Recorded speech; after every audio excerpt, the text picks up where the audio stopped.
Hello दोस्तों, आप सभी का रिकॉन एसटीडी एकेडमी परिवार में स्वागत है। आज हम आप सबके लिए दोस्तों यूपीटीईटी का प्रीवियस ईयर क्वेश्चन पेपर लेके आए हैं, जो बहुत ही इंपॉर्टेंट क्वेश्चन पेपर है दोस्तों। यह पेपर 28/11/2021 को पेपर हुआ था दोस्तों, जो सुपर टीईटी के लिए भी दोस्तों, किसके लिए, सुपर टीईटी के लिए भी, ठीक है, और एसटीईटी के लिए बहुत इंपॉर्टेंट क्वेश्चन पेपर है दोस्तों। सुपर टीईटी के लिए और सीटेट के लिए बहुत ही, सीटेट जुलाई में जो होने वाला पेपर है दोस्तों, बहुत इंपॉर्टेंट क्वेश्चन पेपर है दोस्तों, जो हम आप सबके लेके आए हैं। आइए आज का पेपर स्टार्ट करते हैं दोस्तों। यह पेपर पर्यावरण अध्ययन, इन्वायरमेंटल एंड स्टडीज, जिसको हम लोग कहते हैं ईवीएस, ठीक है। तो आइए आज का पहला क्वेश्चन देखते हैं दोस्तों। आज का पहला क्वेश्चन क्या है? ग्रेट डिवाइडिंग रेंज निम्न में से स्थित है। तो ग्रेट डिवाइडिंग निम्न में से कहाँ पे स्थित है दोस्तों? प्लीज आप लोग कमेंट बॉक्स में कमेंट करके बताते रहिएगा। तो दोस्तों ग्रेट डिवाइडिंग रेंज निम्न में से स्थित है या कहाँ पे? ऑस्ट्रेलिया में। कहाँ पे स्थित है दोस्तों? ऑस्ट्रेलिया में। हमारा आंसर क्या हो जाएगा? ऑस्ट्रेलिया दोस्तों। तो मैं इसके बारे में कुछ पॉइंट्स मैं आप सबको बता देता हूं दोस्तों। ग्रेट डिवाइडिंग रेंज ऑस्ट्रेलिया में स्थित दोस्तों। यह पर्वतमाला दुनिया की तीसरी सबसे बड़ी, लंबी और ऑस्ट्रेलिया की सबसे लंबी पर्वतमाला दोस्तों। यह पर्वतमाला दुनिया की तीसरी सबसे दोस्तों। प्लीज आप लोग यहाँ नोट्स में लिख लीजिएगा। यह पर्वतमाला दोस्तों सबसे दुनिया की तीसरी सबसे दोस्तों, तीसरी सबसे लंबी माला है, लंबी पर्वतमाला है, लंबी पर्वतमाला है दोस्तों, ठीक है। और ऑस्ट्रेलिया में सबसे लंबी, और दोस्तों यह ऑस्ट्रेलिया की सबसे लंबी पर्वतमाला है, ठीक है। ऑस्ट्रेलिया की दोस्तों सबसे लंबी पर्वतमाला है दोस्तों। और इस पर्वतमाला का सर्वोच्चम बिंदु कोजी अस्को पर्वत है। इसका सर्वोच्चम बिंदु क्या दोस्तों? कोजी अस्को क्या है दोस्तों? कोजी अस्को है। क्या है? कोजी अस्को है। इसका सर्वोच्चम क्या है दोस्तों? सर्वोच्चम बिंदु कोजी अस्को है। इस पर्वतमाला की कुल ऊंचाई 2228 है। कितने दोस्तों? इसकी कुल लंबाई, ठीक है, लंबाई, इसकी कुल लंबाई कितनी है दोस्तों? 2228 है। कुल लंबाई कितनी है दोस्तों? 2228 है। ऑस्ट्रेलिया की दोस्तों यह पर्वतमाला कुल 3600 किलोमीटर लंबी है। इसकी लंबाई कितनी है दोस्तों? सॉरी दोस्तों, यह ऊंचाई है इसकी, ठीक है। कितनी ऊंचाई पर है दोस्तों? 2228, ठीक है दोस्तों। यह क्या है? इसकी ऊंचाई है, ठीक है। और इसकी लंबाई जो है दोस्तों, इसकी लंबाई कितनी है दोस्तों? 3600 किलोमीटर। कितनी है दोस्तों? 3600 किलोमीटर। कितनी लंबी है दोस्तों? 3600 किलोमीटर है दोस्तों। प्लीज आप लोग इसको नोट्स भी कर चलेगा, और जो चीजें न समझ में प्लीज आप लोग कमेंट बॉक्स में कमेंट करके पूछ लीजिएगा। यह पर्वतमाला दोस्तों दुनिया की तीसरी सबसे लंबी पर्वतमाला है, और ऑस्ट्रेलिया की सबसे लंबी पर्वतमाला है दोस्तों। इसके टॉप बिंदु को क्या कहा जाता है? कोजी आस्को। इसके टॉप बिंदु को क्या कहा जाता है? कोजी आस्को कहा जाता है। इसकी ऊंचाई 2228 मतलब 2228 है दोस्तों, और इसकी लंबाई 3600 किलोमीटर है दोस्तों, ठीक है। प्लीज आप लोग इसको नोट कर लीजिएगा। अगला क्वेश्चन देखते हैं। दक्षिण पूर्वी यूरोप के शीतोष्ण कटिबंध घास के मैदान को कहा जाता है। The temperature of grasslands of south eastern Europe. इसको क्या कहा जाता है दोस्तों? तो मैं आप सबके लिए नोट्स में बता देता हूं। दक्षिण पूर्वी यूरोप के शीतोष्ण कटिबंध घास के मैदान को स्टॉपिज कहा जाता है। क्या कहा जाता है दोस्तों? स्टॉपिज कहा जाता है। हमारा आंसर क्या हो जाएगा दोस्तों? स्टॉपिज हो जाएगा, ठीक है। यह हमारा क्या हो जाएगा? आंसर हो जाएगा दोस्तों, ठीक है। यह मैदान पूर्वी यूरोप में यूक्रेन से लेकर मध्य एशिया तक फैले हुए हैं। यह मैदान कहां से कहां तक फैले हुए हैं दोस्तों? यूक्रेन से लेकर मध्य एशिया। पॉइंट्स में बता दूं, यह कहां से कहां लेकर दोस्तों? यूक्रेन से लेकर मध्य एशिया। कहां तक दोस्तों? मध्य एशिया तक फैले हुए हैं। प्लीज आप लोग इसको नोट्स करते चलिएगा। यूक्रेन से लेकर मध्य एशिया तक ये दोस्तों फैले हुए हैं दोस्तों, ठीक है। तो प्रसिद्ध सिल्क रूट इसी स्टॉपिज मैदान से होकर जाता है। जो सबसे सिल्क रूट है इसी मैदान से होकर जाता है, ठीक है दोस्तों। इस मैदान में तापमान ग्रीष्म ऋतु में मध्यम से गर्म और शीत ऋतु में ठंडा रहता है, ठीक है दोस्तों। मैं बता दिया हूँ, यहाँ पे जो मैदान है दोस्तों ग्रीष्म ऋतु में गर्म मतलब कि मध्यम से गर्म रहता है, और शीत ऋतु में ठंडा रहता है, ठीक है। अगला क्वेश्चन देखते हैं। दक्षिण अमेरिका में सबसे ऊंची चोटी निम्न में से कौन सी है? तो दक्षिण अमेरिका की सबसे ऊंची चोटी निम्न में से कौन सी है? तो आप लोग कौन पास बताइए। तो दक्षिण अमेरिका की दोस्तों सबसे ऊंची चोटी माउंट अकांकगुआ है। क्या दोस्तों? माउंट अकांकगुआ है। तो हमारा आंसर क्या हो जाएगा? माउंट अकांकगुआ है। ये हमारा क्या हो जाएगा? आंसर हो जाएगा, ठीक है। इस चोटी की कुल ऊंचाई कितनी है दोस्तों? इसकी ऊंचाई यहाँ नोट्स में कर दे रहा हूँ। इसकी ऊंचाई कितनी है दोस्तों? 6000 फीट है। कितनी दोस्तों? 6000 फीट है। 6000 फीट से अधिक है। इसकी ऊंचाई दोस्तों 6000 फीट से क्या है? अधिक है। ठीक है, 6000 फीट से क्या है? अधिक है। ठीक है। दक्षिण अमेरिका विश्व का चौथा सबसे बड़ा महाद्वीप है दोस्तों। दक्षिण अमेरिका जो है वह विश्व का चौथा सबसे बड़ा महाद्वीप है दोस्तों। यहाँ विश्व की सबसे लंबी पर्वत श्रेणी एंडीज पर्वतमाला पाई जाती है दोस्तों। यहाँ विश्व की सर्वाधिक प्रसिद्ध नदी अमेजन भी पाई जाती है। यहाँ दोस्तों विश्व की सबसे प्रसिद्ध नदी कौन सी? अमेजन नदी भी यहाँ पाई जाती है। सबसे लंबी पर्वत श्रेणी एंडीज पर्वतमाला भी यहाँ पे पाई जाती है। ठीक है। अगला क्वेश्चन देखते हैं, निम्नलिखित में से किससे क्लोरोफिल पाया जाता है? तो किसमें? यूग्लिन में, हाइड्रा में, जेलीफिश में, साइकॉन में। तो प्लीज आप लोग कमेंट बॉक्स में कमेंट करके बताइए। ये दोस्तों यूग्लिन में क्लोरोफिल पाया जाता है। किसमें दोस्तों? यूग्लिन में। हमारा आंसर क्या हो जाएगा? ऑप्शन है यूग्लिन। ठीक है। यूग्लिन एक हरे रंग का एकल कोशिका वाला ताजे पानी वाला जीव है दोस्तों। यह किस रंग का होता है? यह हरे रंग का होता है। ठीक है। यह किस रंग का होता है? यह हरे रंग का होता है दोस्तों। किस रंग का? हरे रंग का होता है। ठीक है दोस्तों, यह हरे रंग का होता है दोस्तों। ठीक है। यह पौधे तथा जानवरों जैसी दोनों विशेषताओं को दर्शाता है दोस्तों। पत्तियों में एक हरा रंग द्रव्य होता है जिससे क्लोरोफिल कहते हैं। इनके पत्तियों में जो होता है दोस्तों हरा रंग होता है। इनके पत्तियों में एक हरा रंग द्रव्य में होता है। ठीक है। इनके पत्तियों में दोस्तों, इनके पत्तियों में हरा रंग द्रव्य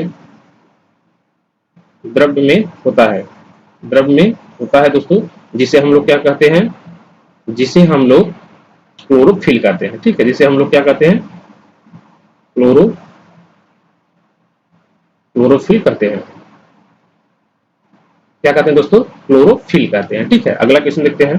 अगला क्वेश्चन क्या दोस्तों? उत्तर प्रदेश का राष्ट्रीय पक्षी क्या है? State bird of Uttar Pradesh आप क्या है? मोर है, गौरैया है, सारस क्रेन है, तोता है। तो क्या दोस्तों प्लीज आप लोग कमेंट बॉक्स में कमेंट करके बताइए। उत्तर प्रदेश का राष्ट्रीय पक्षी सारस क्रेन है। क्या दोस्तों? सारस क्रेन। हमारा ऑप्शन क्या हो जाएगा? सारस क्रेन। ठीक है। यह हमारा क्या हो जाएगा? ऑप्शन सी हो जाएगा। ठीक है। उत्तर प्रदेश का राष्ट्रीय पक्षी दोस्तों सारस क्रेन है और स्थानीय भाषा में इस पक्षी को सरहंस कहते हैं। क्या कहते हैं दोस्तों? स्थानीय भाषा में सरहंस। क्या कहते हैं दोस्तों? सरहंस कहते हैं। क्या कहते हैं दोस्तों? सरहंस कहते हैं। ठीक है।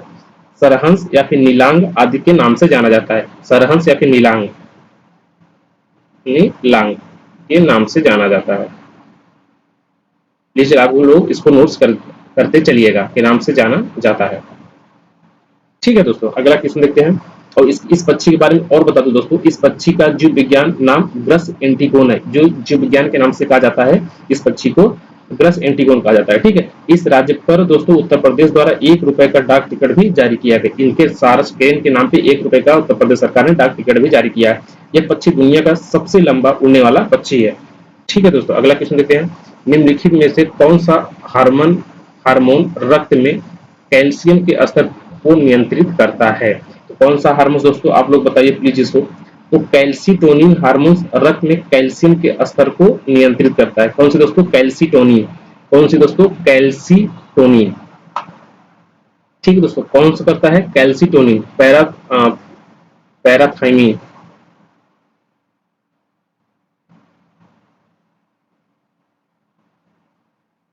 ठीक है दोस्तों। कौन सा? पैराथार्मेन।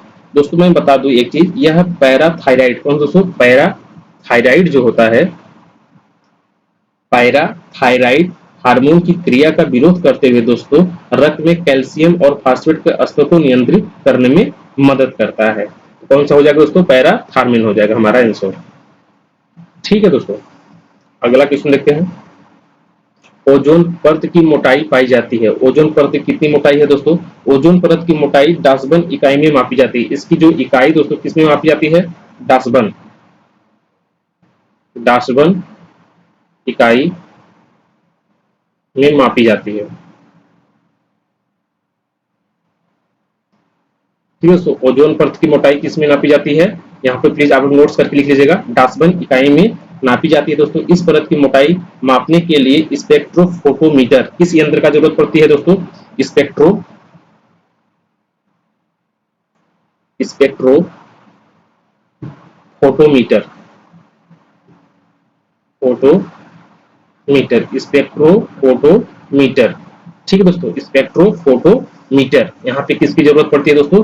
Spectro photometer. ठीक है दोस्तों, नामक यंत्र प्रयोग किया जाता है। ठीक है, स्पेक्ट्रो फोटोमीटर नामक यंत्र यूज किया जाता है इसकी मोटाई मापने के लिए। ठीक है दोस्तों, इस परत के गुणों का अध्ययन वैज्ञानिक GMB डासबन द्वारा किया गया दोस्तों। यह परत पृथ्वी के वायुमंडल के समतापमंडल में पाई जाती है दोस्तों। ओजोन परत सूर्य के द्वारा पृथ्वी पर आने वाली पराबैंगनी किरणों से रक्षा करती है। तो हमारा आंसर इसमें क्या हो जाएगा दोस्तों? डासबन इकाई हो जाएगा, डासबन इकाई यूनिट। ठीक है, ये हमारा क्या हो जाएगा? डासबन इकाई। ओजोन परत की मोटाई मापी जाती है डासबन इकाई से। ठीक है, अगला क्वेश्चन देखते हैं। नाइट्रोजन स्थिरता करने वाले जीवाणु जड़ों में उपस्थित होते हैं। कौन उपस्थित होता है दोस्तों? Nitrogen fixing bacteria are found in the proof. तो हमारा आंसर क्या हो जाएगा दोस्तों? नाइट्रोजन स्थिरता करने वाले जीवाणु दलहन फसलें की जड़ों में उपस्थित होते हैं। किसमें? दलहन फसलों में। तो दलहन फसल हमारी कौन सी होती है दोस्तों? कौन सी दोस्तों? आप लोग प्लीज कमेंट बॉक्स में बताइए, दलहन फसल हमारी कौन कौन सी होती है। तो दलहन फसलें नाइट्रोजन स्थिरीकरण की प्रक्रिया में मदद करती हैं दोस्तों। इस प्रक्रिया में पौधे नाइट्रेट, कौन सा दोस्तों? NO3, नाइट्रेट NO3, ठीक है, नाइट्रेट था नाइट्राइट NO2, ठीक, के रूप में नाइट्रोजन को ग्रहण करते हैं। इस क्रिया में पौधे वायुमंडल से सीधे नाइट्रोजन को ग्रहण नहीं कर पाते। ठीक है, तो ये सब हमारी फसलें की जड़ों में पाया जाता है, दलहन फसलें। प्लीज आप लोग कमेंट्स बॉक्स में कमेंट करके बताइए कि दलहन की फसलें कौन कौन सी है।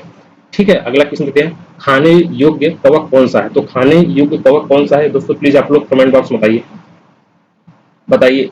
एगारिक्स या फिर कॉक्सिनिया या फिर म्यूल या फिर राइजोपस। तो खाने योग्य कवक कौन सा है दोस्तों? तो एगारिकस जो होता है दोस्तों, एगारिकस जो हमारा ये आंसर हो जाएगा। एगारिकस जो होता है दोस्तों, एगारिकस कवक खाने योग्य कवक होता है दोस्तों। एगारिकस मशरूम की एक प्रजाति है। क्या होता है दोस्तों? मशरूम। क्या दोस्तों? मशरूम की एक प्रजाति है। क्या दोस्तों? मशरूम की एक क्या है? प्रजाति है। ठीक है दोस्तों, मशरूम की क्या है? एक प्रजाति है। ठीक है, एगारिस दोस्तों खाद्य और जहरीले दोनों प्रजातियों में पाए जाते हैं। यह दोस्तों जहरीले और खाद्य दोनों पदार्थों, जहरीले और खाद्य दोनों में पाए जाते हैं, दोनों में पाए जाते हैं। ठीक है दोस्तों, जहरीले खाद्य दोनों में यह दोस्तों पाए जाते हैं। ठीक है, इसकी सर्वप्रथम उत्पत्ति ब्राजील में हुई थी। इसकी सर्वप्रथम उत्पत्ति कहाँ हुई थी दोस्तों? ब्राजील में। ठीक है, इसकी उत्पत्ति कहाँ पे हुई थी दोस्तों? ब्राजील में। किसकी दोस्तों? एगारिकस की। इसकी उत्पत्ति कहाँ हुई थी? ब्राजील में। प्लीज आप लोग नोट्स करते चलिएगा, जो चीजें न समझ में कमेंट बॉक्स में कॉल करके पूछ सकते हैं। अगला क्वेश्चन देखते हैं। मैग्रोव पौधे पाए जाते हैं। तो मैग्रोव पौधे कहाँ पाए जाते हैं दोस्तों? आप लोग बताइए। हिमालय में, सुंदरवन में, रेगिस्तान में, वर्षावन में। ये कहाँ पाए जाते हैं दोस्तों? सुंदरवन में। ठीक है, हमारा आंसर क्या हो जाएगा? सुंदरवन। तो भारत में सुंदरवन में मैग्रोव पौधे पाए जाते हैं दोस्तों। मैग्रोव पौधे खारे पानी या अर्ध खारे पानी में पाए जाते हैं। या कहाँ पाए जाते हैं दोस्तों? खारे पानी में या अर्ध खारे पानी में यह पाए जाते हैं। कहाँ पाए जाते हैं दोस्तों? खारे पानी में, खारे पानी में या फिर अर्ध खारे पानी में दोस्तों यह पाए जाते हैं। मैग्रो शब्द दक्षिण अमेरिका की एक आदिवासी भाषा गुआरिन भाषा से उत्पन्न हुआ है दोस्तों। ठीक है, यह पौधे उष्णकटिबंधीय और उपोष्णकटिबंधीय क्षेत्रों में मिलते हैं दोस्तों। इनका अधिकांश भाग 25 उत्तर और 25 दक्षिण के बीच में पाया जाता है। ठीक है दोस्तों, हमारा क्या हो जाएगा? सुंदरवन। प्लीज आप लोग नोट्स करते चलेगा। अगला क्वेश्चन। आवृतबीजी पौधे में निम्नलिखित में से कौन सी संरचना त्रिगुणित है? कौन सी संरचना त्रिगुणित है दोस्तों? हमारा ऑप्शन क्या हो जाएगा? मूलांकुर, बीजपत्र, परांकुर या फिर भ्रूण पोषण। तो हमारा आंसर क्या हो जाएगा दोस्तों? भ्रूण पोषण हो जाएगा। ठीक है, ये हमारा क्या हो जाएगा? भ्रूण पोषण हो जाएगा। ठीक है, तो आवृतबीजी पौधे में दोस्तों भ्रूण पोषण संरचना त्रिगुणित होती है दोस्तों। आवृतबीजी पौधे जिसे फूल वाला पौधा भी कहा जाता है, इसको क्या कहते हैं दोस्तों? फूल वाला पौधा, फूल वाला पौधा, इसको क्या कहते हैं दोस्तों? फूल वाला भी पौधा हम लोग कहते हैं। ठीक है, अगला क्वेश्चन। निम्नलिखित में से किस क्या दोस्तों? निम्नलिखित में से किस फूल में भित्ति लग्न और बीजांडाशय पाया जाता है। तो in which of the following the family free central placentation is present. ठीक है, तो इसमें ब्रेसिकेसी में, मालवेसी में, एस्टोरिसियो में, सेलेनेसी में, ये किसमें पाया जाता है दोस्तों? प्लीज आप लोग कमेंट बॉक्स में बताइए दोस्तों। ये बेसिकेसी में किसमें पाया जाता है दोस्तों? बेसिकेसी में। हमारा आंसर क्या हो जाएगा? बेसिकेसी हो जाएगा। ठीक है दोस्तों, क्या हो जाएगा? बेसिकेसी हो जाएगा। हमारा आंसर क्या हो जाएगा दोस्तों? बेसिकेसी हो जाएगा। ठीक है, अगला क्वेश्चन देखते हैं। अगला क्वेश्चन क्या दोस्तों? अनाक्सी श्वसन का अंतिम उत्पाद होता है, यह किससे होता है दोस्तों? ग्लूकोज से, एथिल एल्कोहल से, मैलिक एसिड से, किससे होता है दोस्तों? एथिल एल्कोहल से। हमारा आंसर क्या हो जाएगा दोस्तों? एथिल एल्कोहल हो जाएगा। अनासिक श्वसन का अंतिम उत्पाद एथिल एल्कोहल, इसका फॉर्मूला क्या होता है दोस्तों? CO2। ठीक है, CO2 होता है। अनाक्सी श्वसन में ऑक्सीजन की आवश्यकता नहीं पड़ती दोस्तों। इसमें क्या दोस्तों? अनाक्सी श्वसन में ऑक्सीजन की अवस्था, प्लीज आप लोग इसको नोट्स कर लीजिएगा, ऑक्सीजन की आवश्यकता नहीं पड़ती है। ठीक है, तो अनाक्सी श्वसन में ऑक्सीजन की आवश्यकता नहीं पड़ती है दोस्तों। इस क्रिया में भोजन का अपूर्ण ऑक्सीकरण होता है। क्या होता है दोस्तों? अपूर्ण ऑक्सीकरण होता है। पौधे में इस क्रिया में CO2 तथा इथाइल एल्कोहल बनता है। पौधे में इस क्रिया क्या बनते हैं? इथाइल एल्कोहल, एथिल एल्कोहल जाए आप बोल लीजिए। ठीक है, अगला क्वेश्चन देखते हैं। 1906 ईस्वी में, क्या दोस्तों? 1906 ईस्वी में मुंबई में भारतीय महिला विश्वविद्यालय की स्थापना किसने की थी? तो दोस्तों 2 जुलाई 1916 में दोस्तों भारतीय महिला विश्वविद्यालय की स्थापना D.K. कर्वे ने की थी। यह कब हुई दोस्तों? प्लीज आप लोग इसको नोट्स कर लीजिएगा। 2 जुलाई 1916 में। कब हुई दोस्तों? 2 जुलाई 1960 में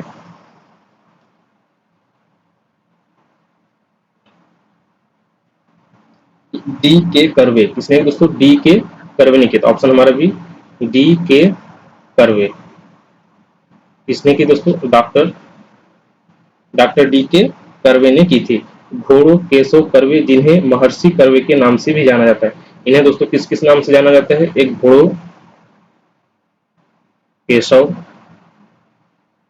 कर्वे, ठीक, और महर्षि कर्वे के नाम से भी जाना जाता है। इनके द्वारा महिला शिक्षा और विधवा विवाह में महत्वपूर्ण योगदान दिया है। इन्होंने दोस्तों महिला शिक्षा और विधवा विवाह में महत्वपूर्ण योगदान दिया है दोस्तों। D.K. कर्वे को वर्ष 1958 में भारत रत्न से सम्मानित भी किया गया था।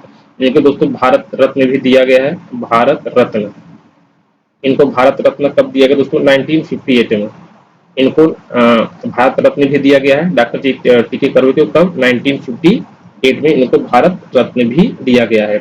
D.K. कर्वे पुणे के फर्गुसन कॉलेज के गणित के अध्यापक थे। ये कौन किसके अध्यापक थे? तो गणित के अध्यापक थे। किसके अध्यापक है दोस्तों? गणित के, इन्होंने गणित के अध्यापक थे। अगला क्वेश्चन, पुरी की प्रसिद्ध रथ यात्रा संबंधित है भगवान राम से, भगवान विष्णु से, भगवान शिव से, भगवान जगन्नाथ से। तो किससे संबंधित दोस्तों? भगवान जगन्नाथ से। ठीक है, भगवान जगन्नाथ से। ठीक है, यह रथ यात्रा आषाढ़ शुक्ल द्वितीय के जगन्नाथपुरी से आरंभ होती है दोस्तों। पुरी भगवान जगन्नाथ, सुभद्रा और बलभद्र की पवित्र नगरी है दोस्तों। इस मंदिर का निर्माण 12वीं शताब्दी में चोंटगंग ने अपनी राजधानी को दक्षिण उड़ीसा के मध्य उड़ीसा में स्थानांतरित करने की खुशी में बनवाया था। तब दोस्तों 12वीं, यह मंदिर कब बनवाया गया दोस्तों? 12वीं शताब्दी। ठीक है दोस्तों, कब बनवाया गया? 12वीं शताब्दी में। ठीक है, किसने बनवाया दोस्तों? वहां के राजा चोड़गंग ने। ठीक है, चोड़गंग ने किसने बनवाया दोस्तों? चोड़गंग ने अपनी राजधानी को, ठीक है, अपनी राजधानी दक्षिण उड़ीसा से मध्य उड़ीसा में स्थानांतरित करने की खुशी में बनवाया था।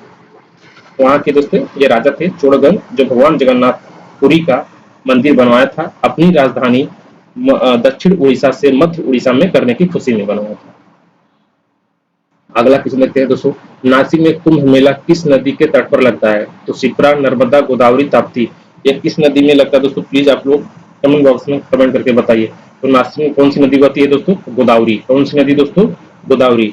ठीक है, तो उज्जैन में कुंभ मेला का आयोजन शिप्रा नदी के तट पर होता है। जो शिप्रा नदी होता है दोस्तों, शिप्रा नदी के बारे में बता दूं, यहाँ पे उज्जैन में कुंभ मेला का आयोजन कहाँ दोस्तों? उज्जैन में कुंभ मेला का आरंभ, कुंभ मेला का आरंभ। ठीक है दोस्तों, शिप्रा जो होती है, शिप्रा नदी, वह उज्जैन में कुंभ मेला का आरंभ। उज्जैन कहाँ है? मध्य प्रदेश में। ठीक है, उज्जैन कहाँ पे है दोस्तों? मध्य प्रदेश में है। और गोदावरी नासिक मुंबई में है। ठीक है, तो उज्जैन में कुंभ मेला का आयोजन 12वीं शताब्दी में हुआ था। ठीक है, तो कौन सा यहाँ पे होता है? नासिक में कुंभ मेला किस नदी के तट पर लगता है? गोदावरी में होता है। ठीक है, भारत में दोस्तों कुंभ का पर्व 12 वर्ष के अंतराल पर 4 स्थानों में से किसी एक तट पर मनाया जाता है। तो भारत में कुंभ हरिद्वार में गंगा, उज्जैन, शिप्रा, नासिक में गोदावरी तथा इलाहाबाद में त्रिवेणी संगम गंगा, यमुना और सरस्वती में लगता है। नासिक में कुंभ का आयोजन माह के महीने में लगता है दोस्तों। ठीक है, अगला क्वेश्चन, संध्या क्या है? संध्या भजन है, अखबार है, राजनीतिक दल है, धार्मिक स्थान है। तो संध्या क्या है दोस्तों? संध्या एक अखबार है। संध्या क्या है दोस्तों? एक अखबार है, न्यूज पेपर है। ठीक है, हमारे इसमें क्या हो जाएगा? न्यूज पेपर हो जाएगा। ठीक है, संध्या दैनिक भारत के मध्य प्रदेश राज्य में प्रकाशित होने वाला हिंदी समाचार पत्र था दोस्तों। और संध्या पत्रिका के संपादक गंगाधर भट्टाचार्य थे। इनके संपादक कौन थे दोस्तों? गंगाधर भट्टाचार्य। गंगाधर भट्टाचार्य।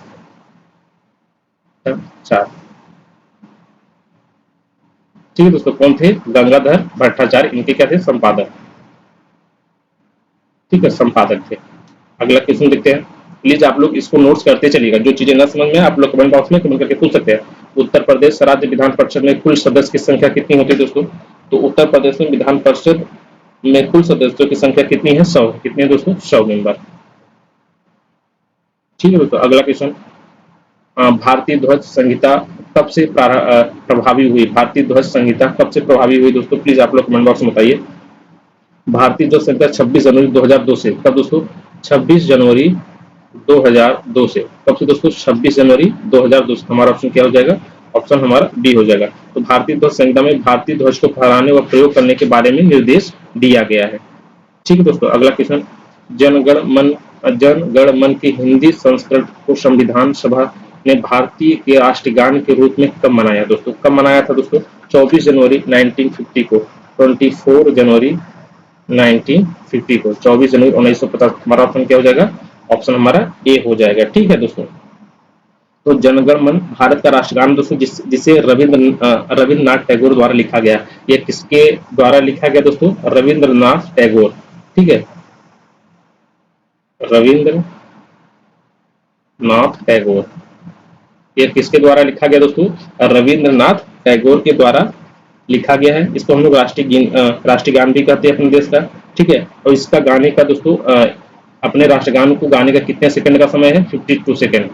ठीक है, 52 सेकंड में अपने राष्ट्रगान को खत्म करना रहता है। ठीक है, राष्ट्रगान की संक्षिप्त अवधि लगभग 20 सेकंड की है दोस्तों। इसे सर्वप्रथम 27 दिसंबर 1911 को कांग्रेस के कलकत्ता अधिवेशन में गाया गया था। इसको सर्वप्रथम कहाँ गाया गया है दोस्तों? कांग्रेस के अधिवेशन में 27 दिसंबर 1911 में सर्वप्रथम कहाँ गाया गया था दोस्तों? कांग्रेस के अधिवेशन में। कांग्रेस के अधिवेशन में। ठीक है दोस्तों, 27 दिसंबर 1911 सर्वप्रथम कांग्रेस के अधिवेशन में इसको गाया गया था। ठीक है दोस्तों, अगला क्वेश्चन देखते हैं। 16वीं लोकसभा के लोकसभा अध्यक्ष का नाम क्या है? तो क्या है दोस्तों? ओम बिरला है। कौन दोस्तों? ओम बिरला हमारे क्या है? लोकसभा अध्यक्ष है, लोकसभा स्पीकर है। अगला क्वेश्चन, भारत में अंतर राज्य परिषद का अध्यक्ष कौन होता है? तो कौन था दोस्तों? प्लीज आप लोग कमेंट बॉक्स में कमेंट करके बताइए। कौन होता है दोस्तों? प्रधानमंत्री होता है, प्राइम मिनिस्टर। भारत का प्राइम मिनिस्टर होता है। अगला क्वेश्चन, निम्न में से किसे अपने कर्तव्य के पालन के लिए भारत के राज्य क्षेत्र के सभी न्यायालयों में सुनवाई का अधिकार होगा?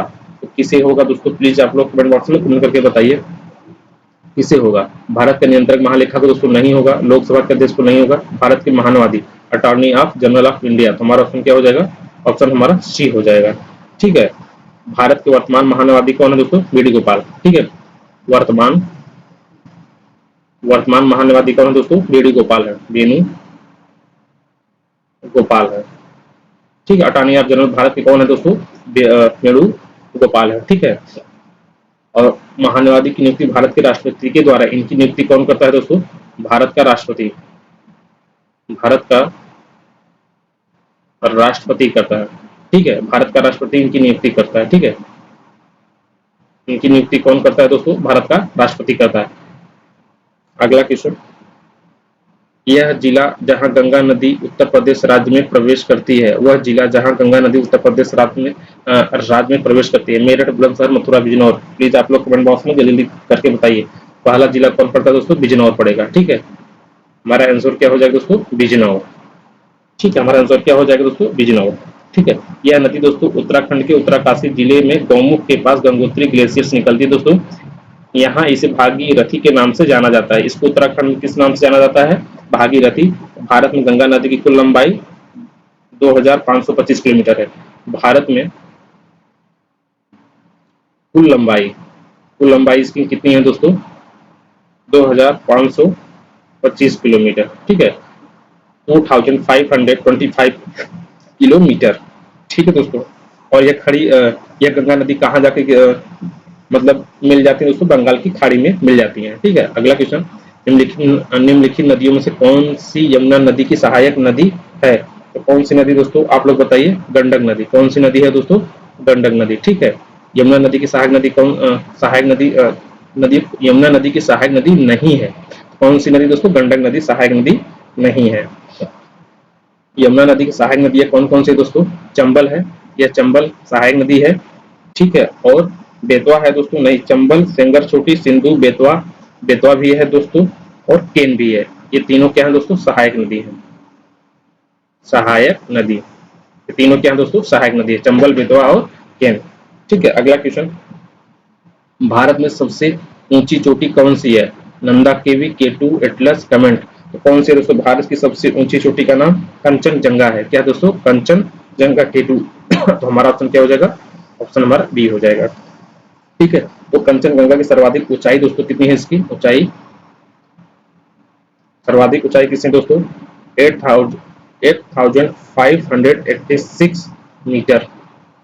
ठीक है दोस्तों, 8586 मीटर इसकी ऊंचाई है दोस्तों। यह चोटी भारत के सिक्किम राज्य में स्थित है। यह भारत के किस राज्य में स्थित दोस्तों? सिक्किम। सिक्किम राज्य में स्थित है। कहाँ पे स्थित दोस्तों? भारत के सिक्किम राज्य में स्थित है।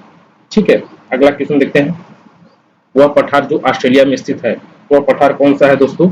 किम्बरले। कौन सा पठार है दोस्तों? किम्बरले। यह कहाँ पे स्थित है? ऑस्ट्रेलिया में। ठीक है, अगला क्वेश्चन देखते हैं दोस्तों। अगला क्वेश्चन क्या है? उत्तर प्रदेश का वह जिला जो बुंदेलखंड पठार का भाग नहीं है। हमीरपुर, ललितपुर, मिर्जापुर, झांसी।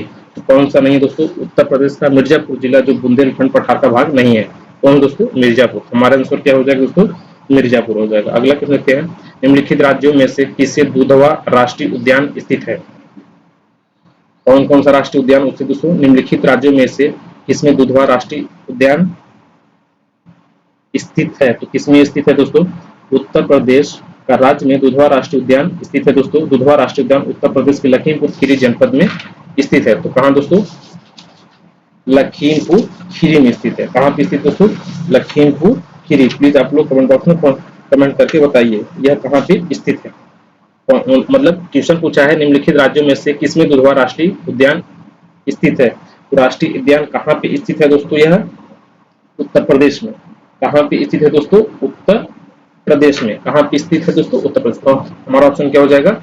उत्तर प्रदेश। यह हमारा क्या हो जाएगा? ऑप्शन हो जाएगा। ठीक है, अगला क्वेश्चन देखते हैं। अगला क्वेश्चन क्या है? बैतूल बांध का निर्माण किस नदी पर हुआ है? तो प्लीज आप लोग कमेंट बॉक्स में कमेंट करके बताइए बैतूल बांध का निर्माण किस नदी पर हुआ है। तो यहाँ ऑप्शन दो ही है दोस्तों, मैं ऑप्शन बता दे रहा हूँ। एक तीसरा ऑप्शन इसमें दिया हुआ है दोस्तों, महानदी। ठीक है, और एक ऑप्शन डी है। तो डी ऑप्शन क्या दोस्तों? सतलज। ठीक है, तो चौथा ऑप्शन क्या है हमारा? सतलज। तो यह कहाँ पे स्थित है? प्लीज आप लोग कमेंट बॉक्स में कमेंट करके बताइए। तो यह कहाँ पे दोस्तों? कावेरी। कहाँ पे स्थित है दोस्तों? कावेरी। हमारा ऑप्शन क्या हो जाएगा? कावेरी नदी। ठीक है, तो मैटूर बांध का निर्माण कावेरी नदी पर हुआ दोस्तों। यह बांध तमिलनाडु का सबसे बड़ा बांध है। ठीक है, कावेरी नदी जो है दोस्तों, कावेरी नदी तमिलनाडु का सबसे बड़ा बांध है। ठीक है, सबसे बड़ा बांध है। ठीक है दोस्तों, सबसे बड़ा बांध। हमारा आंसर क्या हो जाएगा? कावेरी। आज बस इतना है दोस्तों, आप लोग का बहुत बहुत धन्यवाद। प्लीज आप लोग वीडियो को अधिक से अधिक शेयर कर दीजिए, लाइक कर दीजिए और सब्सक्राइब कर दीजिए। जो चीजें न समझ में आए प्लीज आप लोग कमेंट बॉक्स में कमेंट करके हमसे पूछ सकते हैं। ठीक है, आप लोग का बहुत बहुत धन्यवाद दोस्तों।